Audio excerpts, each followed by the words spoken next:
जय श्री कृष्णा, राधे राधे।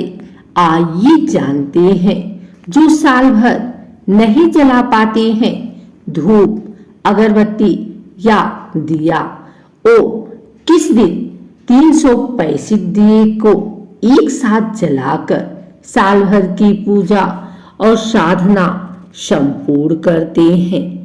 आइए जानते हैं कार्तिक मास में किस दिन 365 बाती का दीपक जलाना चाहिए। जिन लोगों को साल में कभी कभार या बिल्कुल भी घर में धूप, अगरबत्ती या फिर दिए जलाने का मौका नहीं मिलता, वो लोग वैकुंठ चतुर्दशी के रोज एक साथ 365 दिए जलाकर साल भर की पूजा साधना की कमी को पूरा कर सकते हैं। इस दिन लोग 365 दिए जलाकर भगवान विष्णु की पूजा करते हैं। इसी दिन नदियों के किनारे या फिर मंदिर में दिए जलाने या फिर व्रत, जप, तप या दान करने से मनोकामनाएं पूरी होती हैं। वैकुंठ चतुर्दशी के दिन कम से कम 14 दीप दान करने का अलग महत्व है। बुधवार शाम सनातन धर्म में मंदिर में लोगों ने वैकुंठ चतुर्दशी पूजा के साथ हर व्यक्ति ने 365 दिए जलाने चाहिए। पूजा के लिए आए हर व्यक्ति को 108 बार परिक्रमा करनी चाहिए। 6 बजे के बाद से मंदिर में पहुंच जाना चाहिए। वैकुंठ चतुर्दशी की मान्यता है कि एक बार भगवान विष्णु काशी में भगवान शिव की पूजा करने पहुंचे। वहां मणिकर्णिका घाट पर स्नान करने के बाद विष्णु भगवान ने कमल के 1000 फूलों को शिव जी पर चढ़ाने का संकल्प लिया।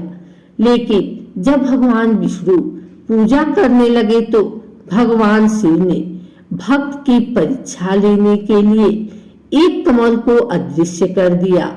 अचानक कमल का एक फूल कम होने पर भगवान विष्णु ने सोचा कि मुझे भी संसार के लोग कमल नयन कहते हैं, तो मैं भी अपनी एक आंख चढ़ा देता हूँ।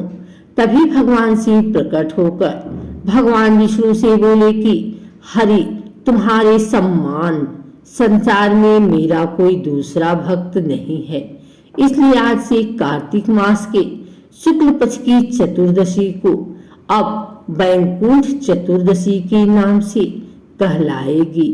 इस दिन जो भी व्यक्ति भक्ति से आपका पूजन और दीपदान करेगा वो वैकुंठ को प्राप्त होगा।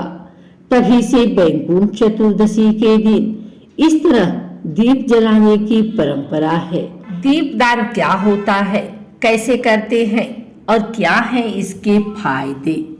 दीपदान के बारे में सभी ने सुना होगा, परंतु कम लोग ही जानते होंगे कि दीपदान क्या है, कैसे करें दीपदान और क्या है दीपदान करने के फायदे। इस संबंध में जानना है तो कुछ जानकारी लेकर आई हूँ, इस वीडियो को जरूर सुने। दीपदान क्या है? दीपक का दान करना या दीप को जलाकर उसे उचित स्थान पर रखना दीपदान कहलाता है। किसी दीपक को जलाकर देव स्थान पर रखकर आना या उन्हें नदी में प्रवाहित करना दीपदान कहलाता है। यह प्रभु के समक्ष निवेदन प्रकट करने का एक तरीका होता है। देव मंदिर में करते हैं दीपदान, विद्यमान ब्राह्मण के घर में करते हैं दीपदान, नदी के किनारे या नदी में करते हैं दीपदान, दुर्गम स्थान अथवा भूमि धान के ऊपर पर करते हैं दीपदान। कैसे करते हैं दीपदान? किसी मिट्टी के दिए में तेल डालकर उससे मंदिर में ले जाकर जलाकर उसे वहां पर रखाए। दीपों की संख्या और बत्तियां खास समयानुसार और मनोकामना अनुसार तय होती है। आटे के छोटे से दीपक बनाकर उसमें थोड़ा सा तेल डालकर पतली सी रुई की बत्ती जलाकर उसे पीपल या बड़ के पत्ते पर रखकर नदी में प्रवाहित किया जाता है। देव मंदिर में दीपक को सीधा भूमि पर नहीं रखते हैं, उसे सप्तधान या चावल के ऊपर ही रखते हैं। भूमि पर रखने से भूमि का आघात लगता है। कब करते हैं दीपदान? सभी स्नान पर्व और व्रत के समय दीपदान करते हैं। नरक चतुर्दशी और यम द्वितीया के दिन दीपदान करते हैं। दीपावली, अमावस्या या पूर्णिमा के दिन करते हैं दीपदान। दुर्गम स्थान अथवा भूमि पर दीपदान करने से व्यक्ति नरक जाने से बच जाता है। पद्म पुराण के उत्तरखंड में स्वयं महादेव कार्तिकेय को दीपावली, कार्तिक कृष्ण पक्ष के 5 दिन में दीपदान का विशेष महत्व बताते हैं। कृष्ण पक्ष विशेषेण पुत्रपदी चिदान च पुण्यांतेषु यो दत्ते दीपम सोक्षय मां प्रियात। अर्थात कृष्ण पक्ष में रमा एकादशी से दीपावली तक 5 दिन बड़े पवित्र हैं।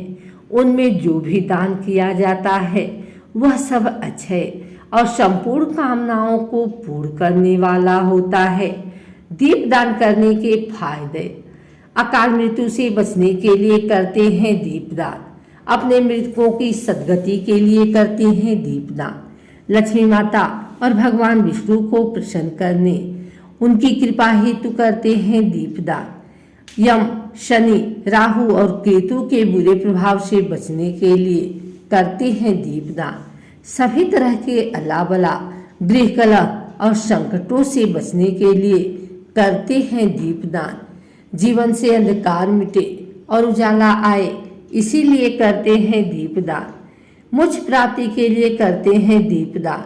किसी भी तरह की पूजा या मांगलिक कार्य की सफलता हेतु करते हैं दीपदान। घर में धन समृद्धि बनी रहे, इसीलिए भी कहते हैं दीपदान। कार्तिक माह में भगवान विष्णु या उनके अवतारों के समक्ष दीपदान करने से समस्त यज्ञों, तीर्थों और दानों का फल प्राप्त होता है।